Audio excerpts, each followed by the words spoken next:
As he does throughout How to Be an Anti-Racist, Kendi opens Chapter 2, Dueling Consciousness, by providing definitions that help us to better envision becoming anti-racist.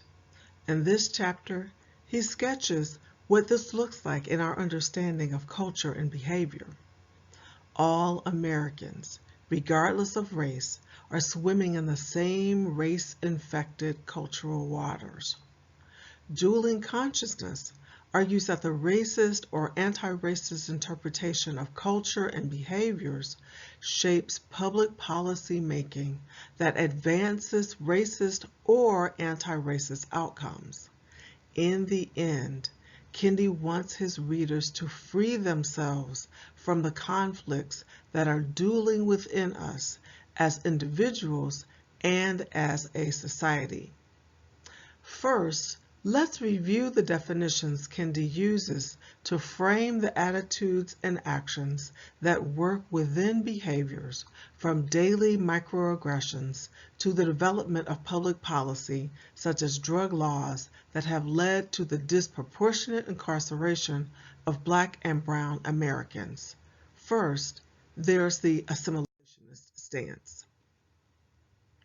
Kendi describes the assimilationist as one who is expressing the racist idea that a racial group is culturally and behaviorally inferior and is supporting cultural or behavioral enrichment programs to develop that racial group. In this framing, we readily accept and make it a social and political goal that we have a singular leadership model, for example. A leader leads in a certain kind of way or has certain personal and demographic characteristics, usually white and male. A leader who doesn't have these characteristics should exhibit the behavioral standards set by the typical leader. Next, the segregationist is one who is expressing the racist idea that a permanently inferior racial group can never be developed and is supporting policy that segregates away that racial group. The picture that we have here is that the inferior group is so inherently inferior that no systemic changes can help them. So the best public policies keep this group separated away from the rest of the superior society so that the inferiority cannot spread. Finally, an anti-racist is one who is expressing the idea that racial groups are equals and none needs developing, and is supporting policy that reduces racial inequality. Here, we would understand that there is value among groups that make them inherently equal. An implication of this perspective is the ability to make policies that maximize the strengths of all in society. In this chapter, Kendi continues the story of how his parents met, how they grew in love and in faith, and in their activism in service to Black people and to the development of an equitable society. As a scholar of African American religion, one of the things that I appreciate in Kendi is his sometimes overt, other times subtle inclusion of the role of religion and spirituality in the lives of his parents, in Black culture, and in his own intellectual and cultural development. Religion influenced the activism of his parents, their lives as individuals and as a couple, by referencing his father's evolving Christian beliefs, for example.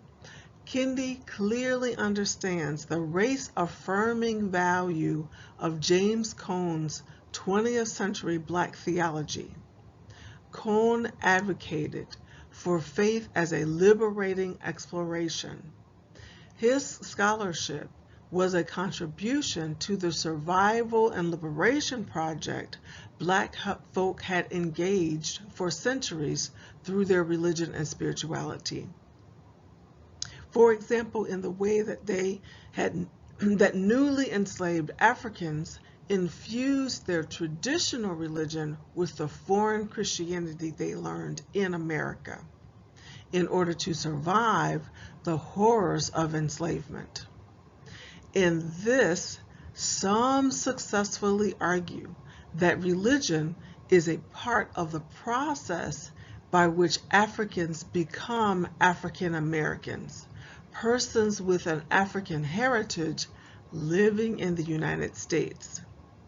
This two-sided heritage and the double consciousness within it paint a picture of what Kendi explores in his idea of dueling consciousness. Kendi takes this concept of a dueling consciousness from W.E.B. Du Bois's framing in The Souls of Black Folk. Du Bois's text can be read as a series of arguments for the social, political, and economic liberation of African Americans constrained by the color of their skin. Writing in 1903, Du Bois called the color line the problem of the 20th century. If a generation after Reconstruction post the Civil War, whites saw Black people as a problem for the nation, should Blacks see themselves as a problem? Or should they understand that despite their Black skin, they should continue to seek for freedom from these constraints? When Kendi marries Du Bois's double consciousness as dueling consciousness, he provides context for a religious metaphor, a sense of dueling or warring within ourselves against the good and the evil, the right and the wrong, both in the human spirit. This is a common theme in religion and spirituality.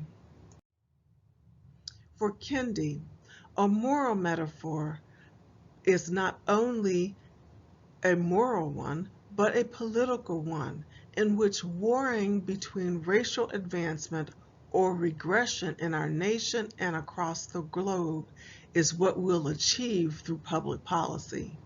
In both the moral metaphor and the policy wars, we are more clearly able to imagine the strivings and the struggles that are big and small. And it's the anti-racist perspective by which we liberate ourselves from the various forms of these dueling struggles so that we make our policies, our society, and ourselves the best that we can be.